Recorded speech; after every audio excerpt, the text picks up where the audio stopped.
Welcome to the Startup Funding Espresso. I'm Hall T. Martin, where we talk about how to raise funding and invest in startups and the time it takes to drink an espresso. If you have a question about startup funding or investing, please go to the website, startupfundingespresso.com, and type in your question into the chat bot in the lower right corner to receive an answer. I hope you enjoy this episode.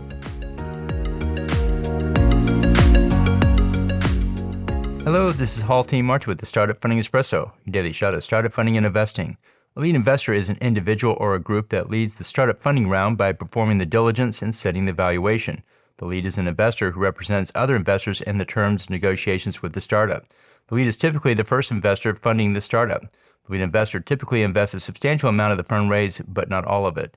The lead investor needs to have knowledge of the startup, the investor's interests, and funding terms, as well as deal structures.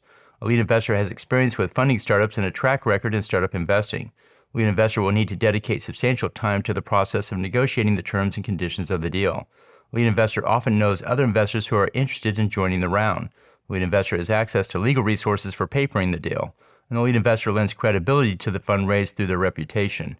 Lead investor is someone other investors trust. Startups seek lead investors who can help negotiate and set the valuation for the investment such that other investors will join the round. Thank you for joining us for the Startup Funding Espresso, where we help startups and investors connect for funding.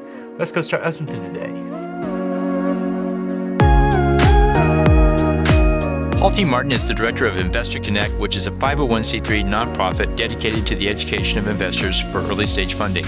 All opinions expressed by Hall and podcast guests are solely their own opinions and do not reflect the opinion of Investor Connect. This podcast is for informational purposes only and should not be relied upon as a basis for investment decisions.